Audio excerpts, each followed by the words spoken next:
সাদ্দাত 18,000 কামরা, 20,000 মিস্ত্রি লাগাইয়া 9,000 বিশিষ্ট কামরা 18 বছর ধরে বিশাল জান্নাত বানাইছে। একটু জোরে করেন আল্লাহু আকবার। যেই সাদ্দাতের বানানো জান্নাত এক সাহাবী দেখছিল, নবীর কাছে বর্ণনা করছে যে আমি দেখছি সেই জান্নাতের জান্নাত বানাইয়া বিশাল আয়োজন, লস্কর বাহিনী নিয়ে জান্নাতে ঢুকবে সাদ্দাত। বাহিনী নিয়ে রওনা হয়ে গেছে, জান্নাতের গেটের কিনারায় চলে গেছে। আল্লাহ কয়, ও আজরাইল, আমি ওরে বানাইলাম, আমি ওরে হায়াত দিলাম, আমি আল্লাহর সাথে পাল্লা করে বসলো। এরে আজরাইল দৌড়াইয়া যা, সাদ্দাত যাতে কোনো ক্রমে জান্নাতে না ঢুকতে পারে। একটু জোরে কন্যা আল্লাহু আকবার। জান্নাতের কিনারায় চলে গেছে রে বাবা, খুব মনোযোগ দিয়া শুনবেন। আমার আল্লাহ কয়, আমার আজরাইল আলাইহিস সালাম মুসাফিরের ফকিরের বেশ ধরিয়া চলে গেছে সাদ্দাতের কাছে। সাদ্দাত, তোমার সাথে একটু কথা বলতে চাই। বলে সময় নাই, বলে সময় নাই। অনেক রিকোয়েস্টের পর বলে ঠিক আছে, কি বলবা? কানের সাথে মুখটা লাগাইয়া কয়, সাদ্দাত, আমারে দেখতে একটা ভিক্ষুকের মতো মনে হতে পারে, কিন্তু আসলে আমি ভিক্ষুক না, আমি হলো আল্লাহর পাঠানো মালাকুল মউত। একটু জোরে কন্যা সুবহানাল্লাহ। সাদ্দাতের কাবাকাবি শুরু হয়ে গেছে। আজরাইলের দেখে কে না ভয় পায়? কথা কন না। এই ডোনাল্ড ট্রাম্প আমেরিকার যে বাদশা হইছে, প্রেসিডেন্ট হইছে, আজরাইলতে ভয় পায় না? যদি আজরাইল কাছে চলে আসে, কোনো খবর আছে? ওর সৈন্য সামন্ত বাঁচাইতে পারবে? পারবে না। সাদ্দাতের কাবাকাবি শুরু হয়ে গেছে। আজরাইলকে সাদ্দাত ডাক দেওয়া কয়, ভাই আজরাইল, 18টা বছর 20,000 কর্মচারী লাগাইয়া 9,000 বিশিষ্ট কামরা দিয়া জান্নাত বানাইলাম। এরে আজরাইল, এতটুকু সময় আমার দাও, আমি জান্নাতে ঢুকে ডানে একটা নজর করব, বামে একটা নজর করব, এরপর আমার জান কবজ করবা। এত অনুনয় বিনয় করলো। আজরাইল বলে, আল্লাহ, আপনার সাদ্দাত তো এই কথা বলে, আমার তো সাদ্দাতের কাকুতু মিনতি দেখে আমার একটু মায়া হইল। আল্লাহ কয়, আজরাইল, তোমার মায়া হইছে বলো। আমার আল্লাহ তো আলিমুল গায়ব, আমার আল্লাহ তো সব জানেন রে বাবা। আমার আল্লাহ আজরাইল ডাক দিয়া বলে, আজরাইল, তোমাকে আমি আল্লাহ দায়িত্ব দিয়েছি মানুষের জান কবজ করার জন্য। বলো, এর আগে কোনোদিন কি কারো জান কবজের বেলায় তোমার কি মায়া হয়েছিল কিনা? আজরাইল আলাইহিস সালাম ডাক দিয়া বলে, ও আল্লাহ, আর একদিন হয়েছিল। একটা সমুদ্রের ভিতরে তুফান আরম্ভ হয়ে গেল, জাহাজটা পানির মধ্যে ডুবে গেল। ওই জাহাজের মধ্যে একটা মা ছিল, যেই মার কোলে দুধের বাচ্চা ছিল। মা পানির ভিতরে হাবুডুবু খায়, কোলের বাচ্চাটা ধরে কাঁদতেছে। নিজে পানি খায়, কিন্তু নিজের ঔরজান সন্তান, নিজের দুধের সন্তানটা পানিতে ডুবতে দেয় না। আমার আল্লাহ কয়, আজরাইল, কি হয়েছিল বলো? আজরাইল বলে, আল্লাহ, এই সময় আপনি আমাকে উপদেশ দিলেন, আমাকে আদেশ করলেন, যাও যাও, ওই যে সমুদ্রের ভিতরে একটা মহিলা পানির ভিতরে হাবুডুবু খায়, এই মহিলাটার জান কবজ করে নিয়ে আইসো। একটু জোরে কান আল্লাহু আকবার। আজরাইল আলাইহিস সালাম ডাক দেয়া বলে, ও আল্লাহ, ওই দিনকে আমি জান কবজ করতে আইসা দেখি রে গর্ভধারিণী মা,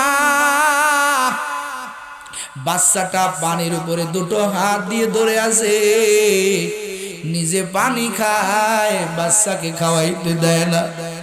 আমি ওই দিনকে ওই মহিলার জান যখন কবজ করব, আমার ওই সময় বড় মায়া হয়েছিল। আল্লাহ, আর এই মহিলাটার যদি জান কবজ করে ফেলি, এই মহিলার কোলের বাচ্চাটার কি অবস্থা হবে? ও আল্লাহ, আমার একটু মায়া জন্মেছিল, কিন্তু আপনার কাছে বলি নাই, কারণ আপনার অর্ডার তো আমার পালন করতে হবে। আমি ওই দিনকে মহিলার জান কবজের বেলায় ওই বাচ্চাটার ব্যাপারে আমার একটু মায়া হয়েছিল। একটু চিল্লা এখন আল্লাহু আকবার। আমার আল্লাহ আজরাইল এর পরের ঘটনা কি তুমি জানো? বলে আল্লাহ তারপরের অবস্থা তো আমি জানি না। বলে তুমি মহিলার জান কবজ করে চলে গেলা, মহিলা এখন কি কথা কান না মৃত, ওই বাচ্চাটার কি অবস্থা তুমি কি জানো? তোমারই খালি মায়া আছে, আমি আজরাইল আমি আল্লাহর কি কোনো মায়া নাই?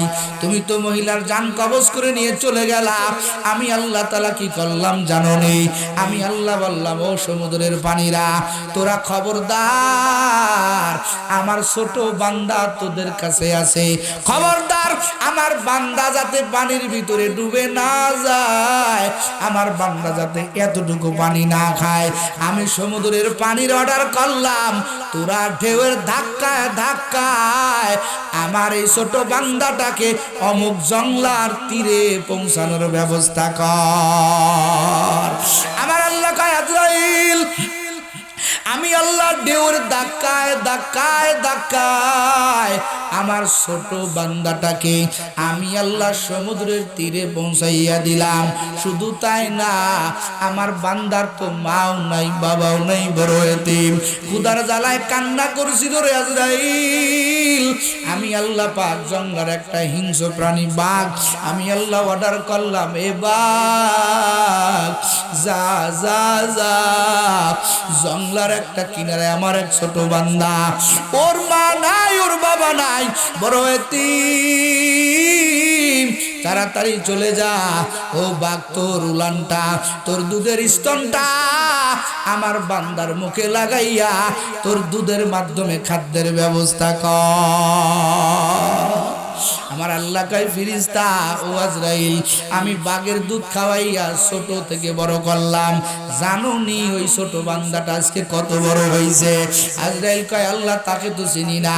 আমার আল্লাহ কয় যেই সাদ্দাদের জন্য তোমার মায়া হয়, যেই সাদ্দাদের জন্য তুমি বলতেছো আয় আল্লাহ কিছু সময় বাড়াইয়া দাও, তার বানানো জান্নাত দেখতে যায়। আমার আল্লাহ কয় আজরাইল ওই সেদিনকের ছোট বাচ্চাটাই আজকে সাদ্দাত নামক বেঈমান, আমি আল্লাহকে মানে না, আমার সাথে পাল্লা দিয়া জান্নাত বানাইছে। আমি আল্লাহর কত দয়া করলাম, আজকে এক সেকেন্ড বাড়াইয়াও দেব না, কমাইয়াও দিব না, যথা টাইমেই সাদ্দাতের জান কবজ হবে। সাদ্দাত জান্নাতে যাওয়ার আগে আমার আল্লাহ আজরাইলের মাধ্যমে সাদ্দাতের জান আমার আল্লাহ কবজ করলেন। একটু চিল্লা এখন আল্লাহু আকবার। এই জন্য রে বাবা হায়াতটাকে মূল্যায়ন করো, হায়াত বড় দামি সম্পদ। এই হায়াত যারা মূল্যায়ন করতে পারবেন দুনিয়াতে আমার আল্লাহ তাকে জিরো থেকে হিরো বানিয়ে দিবেন। যারা আল্লাহর সাথে ব্যবসায় লাভবান হবেন আমার আল্লাহ তাদেরকে জান্নাত দান করবেন। যারা লাভবান হবে না আমার আল্লাহ দুনিয়াতে ওদেরকে ধ্বংস করবেন, আখেরাতে আমার আল্লাহর কাছে তাদের কোনো স্থান নাই। আমার আল্লাহ বলবেন ঢুকো, তোমাদের স্থান হলো জাহান্নাম। যেই জাহান্নামে একবার ঢুকবা আর বাড়ানোর কোনো কায়দা নাই। কথা কোন ঠিক কিনা? টোটাল জিন্দেগিটা ইত্তেবায়ে রাসূলের মাধ্যমে কাটাইতে হবে। আল্লাহ পাকের বিধান নবীর তরিকার মাধ্যমে যারা জীবন চালাইবে রে যুবক, এরা ব্যবসায় লাভবান। আর যারা নিজের মতো চলবে, বেপরোয়া চলবে, এরা ব্যবসায় ক্ষতিগ্রস্ত। আমার আল্লাহ কয় ইন্নাল ইনসানা লাফি খুস। আমার আল্লাহ নিজের হায়াতের, আমার আল্লাহ কয় ওই বান্দা তোর হায়াতের কসম, যেই বান্দা তার হায়াত নামক পুঁজি দিয়া আমি আল্লাহর সাথে ব্যবসা করে লাভবান হতে পারলি না, মানে তোর জানটা আমি আল্লাহর রাস্তায় বিলীন করতে পারলি না, তোর মালটা আমি আল্লাহর রাস্তায় বিলীন করতে পারলি না, এই বান্দাদেরকে আমার আল্লাহ কয় ইন্নাল ইনসান, ওই ইনসান জাতি, ওই মানুষ জাতি, তারা তাদের ব্যবসায় বড় ক্ষতিগ্রস্ত হয়ে গেল। যারা তাদের জানমাল, তাদের হায়াতটা আমি আল্লাহ আর রাস্তায় কাটাইতে পারল না। কথা কন ঠিক কিনা? তারা তাদের ব্যবসায় ক্ষতিগ্রস্ত, লসের মধ্যে। এরা ব্যবসার ভিতরে লসবান, এদের ব্যবসায় লস, এরা লাভবান না, এদের ঠিকানা জাহান্নাম। কথা বলেন ঠিক কিনা? ও আল্লাহর বান্দারা, প্রত্যেকটা নবীর ভিতরে, প্রত্যেকটা নবীর জামানায় আদম আলাইহিস সালাম হায়াত পাইছেন। আদমের দুই সন্তান হাবিল আর কাবিল হায়াত পাইছেন, মূল পুঁজি পেয়ে গেছেন। আদম আলাইহিস সালাম কান্নার মাধ্যমে, আমার আল্লাহর বাইতুল্লাহর তওয়াফের মাধ্যমে, আমার আল্লাহর কাছে ইবাদতের মাধ্যমে আদম আলাইহিস সালাম আল্লাহর সাথে ব্যবসায় সাকসেস হয়ে গেলেন, লাভবান হয়ে গেলেন। এই জন্য আমার আল্লাহ আদমকে জান্নাতের মেহমান বানায় দিয়েছে। একটু জোরে কন্না সুবহানাল্লাহ। আবার আদমের দুই সন্তান হাবিল আর কাবিল। হাবিল হলো ছোট সন্তান, কাবিল হলো বড় সন্তান। আমার আল্লাহ পাকের ওয়াদা, আমার আল্লাহ পাকের আদেশ, আমার আল্লাহ পাকের নিষেধ হাবিল মেনে নিল, কাবিল মানল না। আমার আল্লাহ কয়, কাবিল তুই ধ্বংস, তোর ব্যবসায় তুই আমার সাথে সফল কাম হতে পারলি না। আর আমি আল্লাহর বিধানটা আমার হাবিল মেনে নিল, তাকে তুই মারিয়াও ফেললি। যা যা, আমি হাবিলকে আমার জান্নাতের মেহমান বানাইয়া দিলাম। ব্যবসায় লাভবান হয়ে গেল রে বাবা। হযরত নূহ আলাইহিস সালাম, ও যুবক, নূহ আলাইহিস সালামের জামানায় বেঈমান নমরুদ আছে না নাই? কথা কন না কে? নূহ আলাইহিস সালাম 950 বছর কান্না কাটির মাধ্যমে আল্লাহর দরবারে কান্না কাটির মাধ্যমে কাটাইলেন। আমার আল্লাহর সাথে ব্যবসা করলেন, হায়াতটা কাজে লাগাইয়া দিলেন। ওই জামানায় নূহ আলাইহিস সালামের জামানায়, আল্লাহর জামানায়, ওই নূহ আলাইহিস সালামের জামানায় বেঈমান নমরুদ হায়াত পাইছিল রে বাবা। কিন্তু নমরুদ আমার আল্লাহর সাথে ব্যবসা করতে পারল না। নমরুদ বলে, আমি আল্লাহকে মেরে ফেলবো। জোরে কন্না নাউজুবিল্লাহ। মোল্লার দ্বারা সিন্নি পাইলি, মোল্লারে কথা কয় না কে? কথা কন না কামিয়া? মোল্লার দ্বারাই সিন্নি পাইলি, মোল্লারে চিনলি না। কথা বলেন ঠিক কিনা? আল্লাহ তোরে হায়াত দিল, আল্লাহ তোকে একটা সুন্দর জীবন দান করলো, তুই মালিককেই ভুলে গেলি। কথা বলেন ঠিক কিনা? ও আল্লাহর বান্দারা, নমরুদ একদিন একটা তীর নিয়ে আকাশে মারছে, আল্লাহরে মাইরা ফেলবে। সুল্লাকার নাউজুবিল্লাহ। আমার আল্লাহ কয়, ও ফেরেশতা, আমারে মারতে চায়, যা যা নমরুদের দিল একটু শান্ত করি আমি আল্লাহ। ওই তীরের মাথায় একটু রক্ত লাগাইয়া দে। রক্ত মাখা তীর যখন আবার নমরুদের কাছে ফেরত আসলো, নমরুদ হাসতেছে আর বলতেছে, দেখো দেখো আমি কেমন রব, তোমরা কোন রবকে মানো, সেই রবকে আমি তীর দিয়া মেরে ফেলছি। একটু চিল্লায়া কন নাউজুবিল্লাহ। আমার আল্লাহকে আমি মরবো না, আমার কোনো লয় নাই, আমার কোনো ক্ষয় নাই। কুল্লু মান আলাইহা ফান ওয়া ইয়াবকা ওয়াজহু রাব্বুকা যুল জালালি ওয়াল ইকরাম। আমার আল্লাহ কয়, সব ধ্বংস হয়ে যাবে, একমাত্র বাকি থাকবেন কে? আল্লাহ নামটা জোরে বানাই না মুখ দিয়ে? জোরে কন কে? আরো জোরে বলেন কে? আমার আল্লাহ নমরুদকে কেমনে মারলেন? ও যুবক, এই সূরা আসরের তাফসীরের ভিতরে যান, এই স্কেলটা সবার সাথে মাপবেন। কারা কারা আমার আল্লাহর সাথে ব্যবসা করতে গিয়ে লাভবান হলো, কারা কারা ক্ষতির মধ্যে বলল। এই সূরা আসরের তাফসীর দিয়া, স্কেল দিয়া মাপ দেন, বুঝবেন কারা ব্যবসায় লাভবান, কারা ব্যবসায় ক্ষতিগ্রস্ত। আমার আল্লাহ কয়, তারাই ক্ষতিগ্রস্ত যারা 4টা কাজ করবে না, তারাই ক্ষতিগ্রস্ত। যারা 4 কাজ করবে তারা ব্যবসায় বড় লাভবান। একটু জোরে কন্না সুবহানাল্লাহ। আমার আল্লাহ কয়, নমরুদ রে, তোরে অনেক বছর সময় দিলাম, তুই আমি আল্লাহকে চিনলি না। আমার আল্লাহ বড় বিষাক্ত প্রাণীর ছবলে না, একটা হাতির পাড়ায় না। আমার আল্লাহ, ও পীরগঞ্জের মুসলমান, মশা এমন একটা দিয়া বেঈমান নমরুদের সাইজ করলো রে বাবা, যেই মশার নাকি একটা ঠ্যাং নাই। কি নাই? ল্যাংড়া মশা। কি মশা? জোরে কন কি মশা? আরো জোরে। কি মশা? ল্যাংড়া মশা দিয়া নমরুদের কানের মধ্যে ঢুকাইয়া দিল। নমরুদ স্থির থাকতে পারে না, স্থির থাকতে পারে না। বলেন তো ঢুকছে কি মশা? অসুস্থ মশা। আল্লাহ কয়, ও বেঈমানের দল, যারা আমি আল্লাহর সাথে পাল্লা দিবা, যারা আমি আল্লাহর সাথে পাল্লা দিয়ে দিয়ে চলবা, আমি তাদের কামান দিয়া মারবো না, আমি তাদের বড় কিছু দিয়া মারবো না। যারা দুনিয়াতে জুলুমের আগ্রাসার বসাইবা, জুলুমের চেয়ার নিয়া এই দুনিয়াতে চলবা, আমি আল্লাহ তাদেরকে শায়েস্তা করার জন্য আসমান থেকে আমি আল্লাহ বারুদ পাঠাই না, বিমান পাঠাই না, ফেরেশতা দিয়েও আঘাত করি না। আমি আল্লাহ ছোট ছোট কিছু দিয়া আমি সমস্ত জালিমদেরকে আমি আল্লাহ ধ্বংস করেছি। জোরে কোন আল্লাহু আকবার। একটা ন্যাংরা মশা দিয়া নমরুদ দিয়ে আমার আল্লাহ সাইজ করছেন। একটু জোরে কর না সুবহানাল্লাহ। নমরুদ কোথায় যাবে? জান্নাতে না জাহান্নামে? জোরে কোন, আরো জোরে বলেন। কারণ নমরুদের ভিতরে চার কাজ নাই। ইন্নাল্লাযীনা আমানু ওয়া আমিলুস সালিহাত ওয়া তাওয়াসাউ বিল হক ওয়া তাওয়াসাউ বিস সবর। এই চার কাজ না থাকার কারণে আমার আল্লাহ কয়, নমরুদ ব্যবসায় লসের ভিতরে, আমি আল্লাহ নমরুদকে জাহান্নামে পাঠাবো।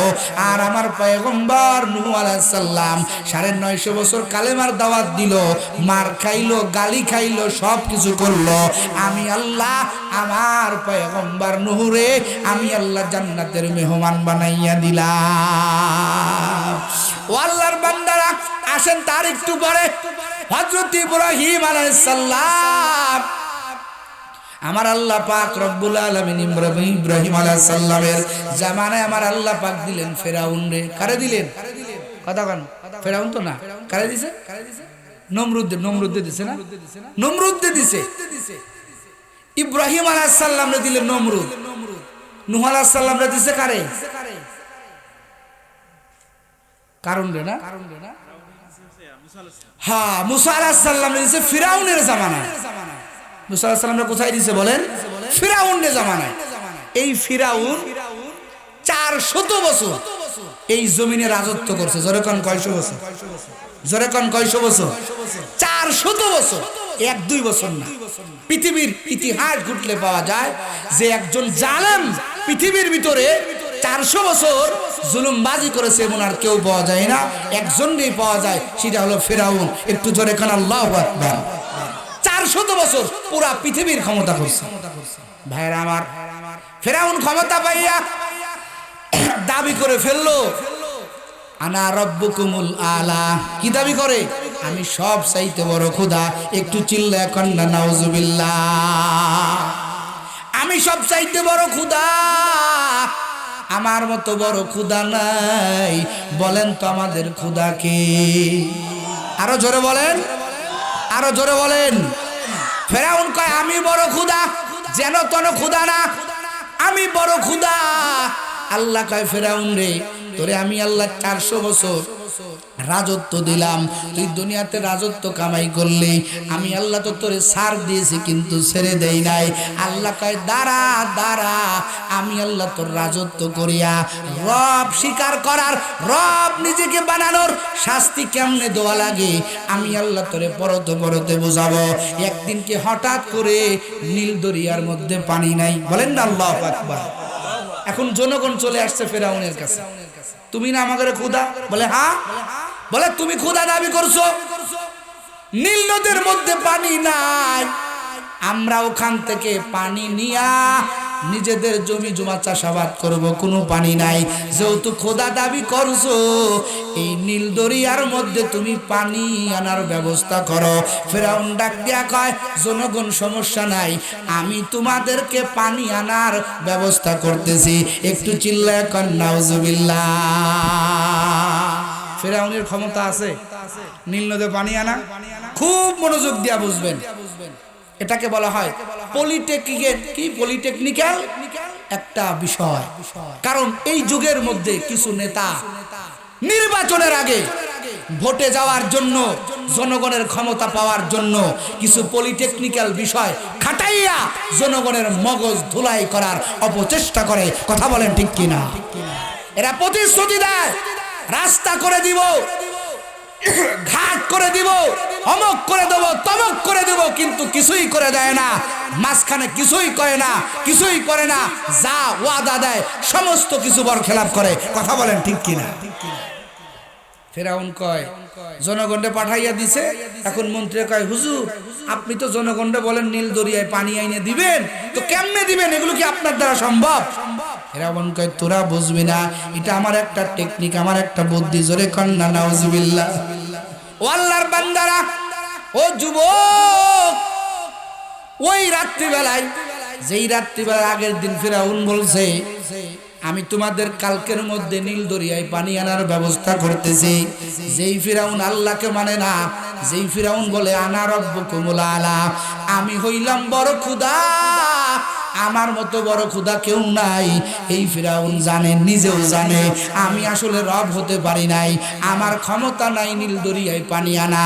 এই ফিরাউন রাত্রেবেলা রাজ দরবার ছাড়লো, নিজের এলাকা ছাড়লো, সব আরামায়েশের জায়গা ছাড়িয়া গভীর পাহাড় একটা বনের মধ্যে গভীর রাত্রে যাইয়া যায় নামাজ বিছাইয়া মাওলার কুদরতি পায়ে সেজদা লাগাইয়া কান্না করে আর বলে আল্লাহ আমার ক্ষমতা নাই নীল দরিয়ায় পানি আনারে আল্লাহ, আমি জানি তুমি হলো সবচাইতে বড় খোদা, তবে আল্লাহ আমি দুনিয়াতে যেহেতু জনগণের কথা দিছি আমার মান সম্মান চলে যায়, আয় আল্লাহ তুমি যত শাস্তি আমাকে আমি খোদা বলে মানার কারণে যত শাস্তি দিবা আমি সব শাস্তি মেনে নিতে রাজি, আয় আল্লাহ আমি তোমার কাছে কান্নাকাটি করি আল্লাহ, আয় আল্লাহ তুমি নীল দরিয়ায় পানির ব্যবস্থা করে দাও। একটু জোরে কান্না সুবহানাল্লাহ। ফিরাউন কার কাছে কাঁদে? কষ্ট হয় আপনাদের? কার কাছে কাঁদে? জোরে কান কার কাছে? আল্লাহর কাছে কান্না করে। এরকম পলিটেকনিক্যাল কিছু ধোঁকাবাজ মুনাফিক কিছু নেতা আমাদের বাংলাদেশে বিগত 16 বছরে রাজনীতি করছে, কি করছে না? কথা কন না কেন? এরা রাতের বেলা মঞ্চে মাইক দিয়ে বলছে আমরা তাহাজ্জুদ পড়নেওয়ালা, আমরা এটা করনেওয়ালা, আমরা মসজিদ করনেওয়ালা, আমরা রাষ্ট্রে দেখেছি এই নেতারাই এই দেশের হাজার হাজার কোটি কোটি টাকা মেরে বিদেশে পাচার করছে। কথা বলেন ঠিক কিনা? তোমাদের সব ধোঁকাবাজি, তোমরা আল্লাহর থেকেও ধোঁকাবাজি করতে চাও, তাহাজ্জুদের কথা বলে জনগণের মানুষের মনের ভিতরে জয় করতে চাও, তোমরা ঠিকই তাহাজ্জুদ পড়ছো, তবে জনগণকে শেষ করে জনগণের মাল লুণ্ঠন করে জুলুমবাজি করে। কথা বলেন ঠিক কিনা? আমরা বুঝে নিয়েছি এই দুনিয়াতে তোমরা একজনের উত্তরসূরি, সেটা হলো ফেরাউনের। কথা বলেন ঠিক কিনা? ফেরাউনও জানে আল্লাহ একজন আছে। কথা বলেন না? ফেরাউনও কাঁদে ও আল্লাহ আপনি নীল দরিয়ায় পানির ব্যবস্থা করে দেন। ফেরাউন কিন্তু জানে যে আমার জায়গায় যাইতে হবে, এই আমি যে ওয়াদা দিছি যদি কালকে জনগণ আইসা না দেখে, জনগণ যদি আইসা দেখে নীল দরিয়া কোনো পানি নাই, তা আমার তো রব বলে মানবে না। কথা কন না কে? একজন জায়গায় লাইন লাগাইছে, তিনি কে? জোরে কন না কে? এই যুগে কিছু মুনাফিক দেখবেন যারা, তারা যতবার মুখে আল্লাহর কথা কয়, যতবার তাহাজ্জুদের কথা কয়, 70 রাকাত 100 রাকাত তাহাজ্জুদের কথা কয়, এদের কথা ভালো কিন্তু মতলব খারাপ। কথা কন ঠিক কিনা? আমরা বুঝে নিয়েছি, মিলে যায় এই কথাগুলো, মিলে যায় এই তাফসীরগুলো করলো, মিলে যায় যে তোমাদের ঘটনা, তোমাদের গায়ের রক্ত আর ফিরাউনের রক্ত পার্থক্য নাই, তোমরা ওই উত্তরসূরির লোক। কথা বলেন ঠিক কিনা? ফেরাউন আল্লাহর কাছে কান্না করে। কার কাছে? জোরে কান কার কাছে? আল্লাহর কাছে কান্না করে, ও দয়ার মালিক আমি জানি আল্লাহ আপনি একজন রব আছেন রে আল্লাহ, ও দয়ার আল্লাহ আপনি একজন খালেক আছেন, নীল দরিয়া আমার পানি দেওয়ার কোনো ক্ষমতা নাই, তবে আল্লাহ আপনি একটু পানি আনার ব্যবস্থা করে দেন, আপনি পারবেন পানির ব্যবস্থা করে দিতে। আল্লাহ গো না ছাড়া তো আমার মানসুর মান থাকে না, না ছাড়া তো আমার চেয়ার ঠিক থাকে না। কথা কয় না কেন? চেয়ার ঠিক রাখার জন্য কত কথা কইছেন আমাদের, কথা বলেন না কেন? রাতের অন্ধকারে এই দেশের, এই বাংলাদেশের হাজার হাজার মানুষের ভোটগুলো চুরি করে তোমরা জনগণের চেয়ারকে হাতাইয়া নিয়েছো। আমরা মনে হয় কিছুই বুঝি না, যত যা কিছু করছো সব কিছু ধোঁকাবাজি। কথা বলেন ঠিক কিনা? বাংলার জনগণ, এদেশের মানুষ তোমাদেরকে চিনে ফেলছে। কথা বলেন ঠিক কিনা? ফেরাউন যাইয়া আল্লাহর কাছে কান্না করে, বাস ফেরাউন কান্নাকাটি কইরা পাহাড় থেকে নামতেছে। খুব খেয়াল করবেন, আল্লাহ কয় জিব্রাইল যা মানুষের সূরত ধরিয়া আমার ফেরাউনের সামনে একটা নালিশ নিয়ে যা। ফেরাউন পাহাড় থেকে নামতেছে, খুব খেয়াল। তাফসীরের মধ্যে লেখেন ফেরাউন পাহাড় থেকে যখন নামে এই আগন্তুক লোকটা ডাক দেয়া কয় বাদশা ফেরাউন আমার একটা বিচার করে দেন। বলে এইটা কি বিচারের জায়গা? এই পাহাড়ের মধ্যে আমি আসছি, জঙ্গলের মধ্যে, আমার রাজ দরবারে যাবা, ওইখানে গেলে তোমার বিচারের ব্যবস্থা করে দিব, তোমার ফয়সালা করে দিব। হঠাৎ করে ফিরাউন পাহাড় থেকে নীল দরিয়ার দিকে যখন তাকাইছে, তাকাইয়া দেখে শুকনা নীল দরিয়াটা আমার আল্লাহ পানি দিয়া ভরপুর করে দিছে। কাদের কুদরত দারি বারু কামাল আনতা রব্বি আনতা হাসবি জুল জালাল তোহি কাদের জলিলুল্লাহ জাহাদার বাহার হালে তুই মেরা নেগাহদার। সব ক্ষমতার মালিক কে? আসতে কেন জোরে কন, আরো জোরে বলেন কে? ফেরাউনের দিল খুশি হয়ে গেছে যে হায় রে, আল্লাহর কাছে চাইলাম, আল্লাহ ব্যবস্থা করে দিছে। আল্লাহ কয়ে আসো তোমার বিচার ব্যবস্থা এখানেই করে দিই, কি নালিশ আছে বলো। এবার এই লোক, এ তো আল্লাহর পাঠানো ফেরেশতা, মনে আছে তো? এবার ডাক দেয়া কয় ফেরাউন আপনার কাছে একটা প্রশ্ন, কোন মুনিবের তার গুলাম যদি তার কথা না মানে, মুনিবের কথা গুলাম না মানিয়া, গুলাম যদি কয় আমি মুনিব, মুনিবকে মুনিব মানে না, তার রাজাকে রাজা মানে না, নিজে প্রজা হইয়া রাজাকে নিজে প্রজা হইয়া নিজেকে রব বলে মনে করে, নিজেকে মুনিব মনে করে, এটা যদি হয় তাহলে তার শাস্তি কি হতে পারে? আল্লাহু আকবার বলেন, লিল্লাহে তাকবীর, লিল্লাহে তাকবীর। প্রধান অতিথি সাহেবের আগমন, লিল্লাহে তাকবীর, লিল্লাহে তাকবীর। প্রধান অতিথির আগমন, প্রধান অতিথির আগমন। ভাইরা আমার, যে কথা বলতেছিলাম এখন শোনেন, এখানে একটা মজার বিষয় আছে।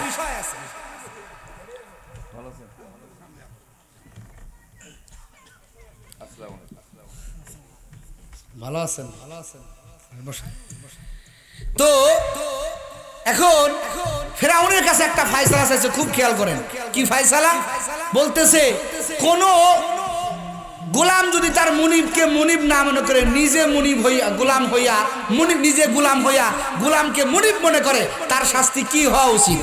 ফেরাউন কয় তার শাস্তি হলো লোহিত সাগরে তাকে চুবাইয়া মারা উচিত। জোরে কন্না আল্লাহু আকবার। লোহিত সাগরে কি করা উচিত? চুবাইয়া মারানো উচিত। এখন ওই ব্যক্তি জিব্রাইল মানুষের সূরত ধরে আইসা, জিব্রাইল বলে আপনার জবাবটা, আপনার উত্তরটা আমার কাছে বড় পছন্দ হয়েছে। এই যে খাতা কলম, এই খাতা কলমে আপনার এই বিচারটা আপনি লিখে সাইন করে দেন। কি সাইন? কি ব্যাপারে? বলে কোন গোলাম যদি তার মুনিবকে মুনিব না মানে, নিজেকে মুনিব মনে করে, এই ব্যক্তির শাস্তি হলো লোহিত সাগরে চুবাইয়া চুবাইয়া মারা। এবার ফেরাউন সব দস্তখত করে দিল, সই করে দিল। ও আল্লাহর বান্দারা, এই ফেরাউন 400 বছর দুনিয়ার রাজত্ব করার পরে আমার আল্লাহ কয় তুই রব বলে মানলি, আমার সাথে তোর কোনো সম্পর্ক নাই। যেদিনকে আমার আল্লাহ ওই যে লোহিত সাগরের মধ্যে আমার আল্লাহ ফিরাউনকে চুবাইতে শুরু করে, এবার ফিরাউন ডাক দেয়া কয় ও মুসা, তোমার রবের উপরে আমি ঈমান আনলাম। এবার আজরাইল ডাক দেয়া কয়, জিব্রাইল ডাক দেয়া কয় ও ফিরাউন, আল্লাহর কথা পরে কও, তোমার বিচারটা আজকে তোমার উপরে চাপাইয়া দিলাম। ওই যে সেই ফিরাউনের লেখা, কোন মনিব যদি, কোন গোলাম যদি তার মনিবকে মনিব বলে না মানে, নিজেকে বড় মনে করে, তার কি শাস্তি হওয়া উচিত? ফিরাউন বলছিল লোহিত সাগরে চুবাইয়া মারা উচিত। মনে আছে তো আপনাদের কথা? কান্নাকা মনে আছে? লোহিত সাগরে তাকে চুবাইয়া মারা উচিত। এই যে তোমার শাস্তি, এই যে কাগজ দেখো, তুমি নিজেই বলছো কোন গোলাম যদি তার মনিবকে না মানে, তার মনিবকে যদি মনিব বলে না মানে, নিজে গোলাম হইয়া মনিব দাবি করে, তার শাস্তি তুমি নিজে বলছো, লোহিত সাগরে চুবাইয়া চুবাইয়া মারা। তুমি নিজে একজনের গোলাম, তিনি কে? বলে আল্লাহ। বলে তুমি আল্লাহকে আল্লাহ বলে মানো নাই, নিজেকে আল্লাহ বলে মনে করছো, নিজেকে বড় মনে করছো, নিজেকে মনিব মনে করছো। তোমার শাস্তি তোমাকেই দেওয়া হলো। আজকে এই লোহিত সাগরে তোমাকে চুবাইয়া চুবাইয়া মারা হবে। একটু চিল্লায় কান আল্লাহু আকবার। সম্মানিত হাজিরিন, ফিরআউনকে আমার আল্লাহ ধ্বংস করেন নাই? কথা বলেন না কেন? এই দুনিয়াতে 400 বছর ক্ষমতা চালানোর পরেও ব্যবসায় লাভবান হয় নাই, আমার আল্লাহ তাআলা ধ্বংস করে দিয়েছেন। সম্মানিত হাজিরিন, আমার ওই আল্লাহ তাআলা, ওই আল্লাহ আছেন না নাই? কতক্ষণ আছেন না নাই? আমার আল্লাহ দেখা দিয়েছেন, যারা এই জমিনের ভিতরে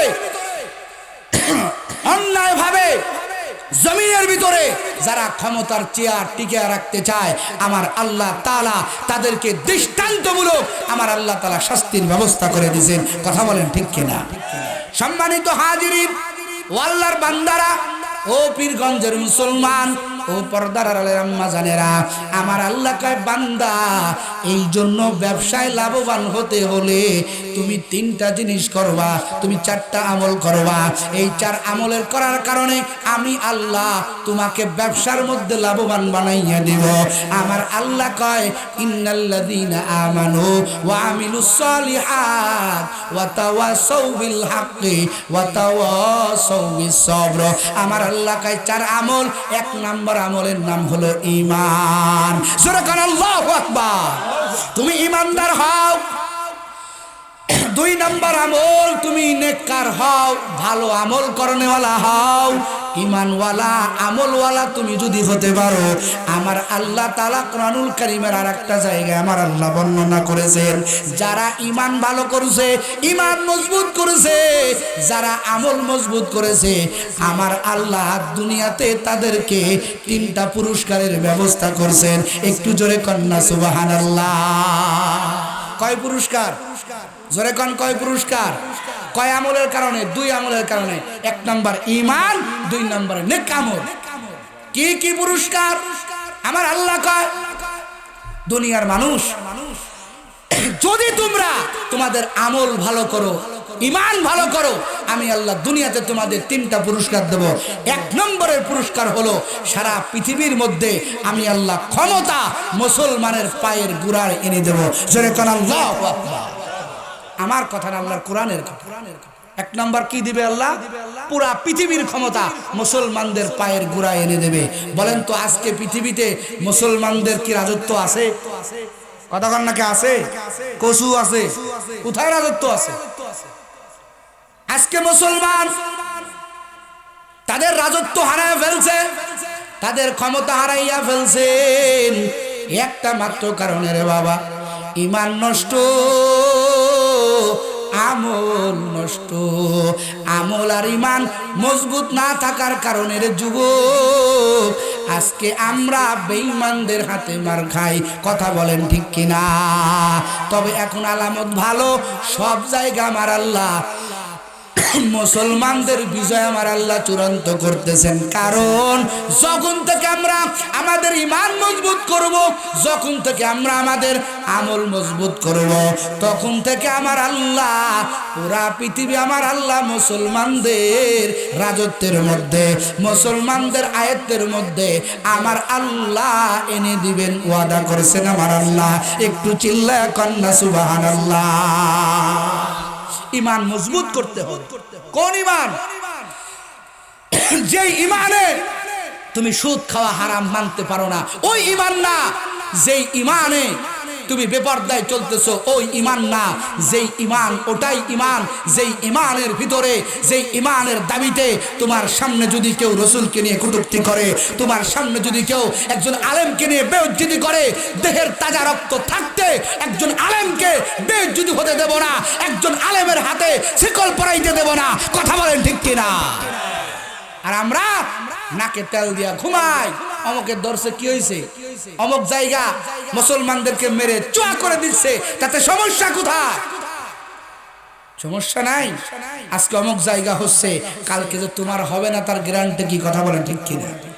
ও আল্লাহর বান্দারা, ওই ঈমান আনিও যেই ঈমান আনার কারণে তুমি আল্লাহকে এমন মোহাব্বত করবা।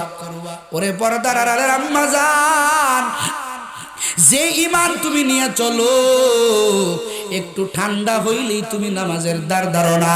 এরে আল্লাহর বান্দারা, ও যুবক, একটু ঠান্ডা পড়লে তুমি মসজিদে ঢোকো না। ও পর্দার আড়ালের আম্মা জান, তুমি কেমন ইমানদার হইছো? আজকে তুমি স্বাধীনভাবে আমার আল্লাহকে আল্লাহ বলে মানতে পারো, আজকে তুমি স্বাধীনভাবে আল্লাহকে আল্লাহ বলে ডাকতে পারো। অথচ এই জমিনের ভিতরে এমন পরীক্ষা নিয়েছে আমার আল্লাহ তাআলা ইমানদারদের এমন ভাবে আমার আল্লাহ পরীক্ষা নিয়েছেন। ওরে আম্মা জান, আমার আল্লাহর জন্য ওরে আগের জামানার মহিলারা জীবনটা বিলাইয়ে দিছে রে বাবা, চুল পরিমাণ দ্বিধাবোধ করে নাই। কথা কন ঠিক কিনা? তাদের ঈমান এত পাওয়ারওয়ালা ঈমান।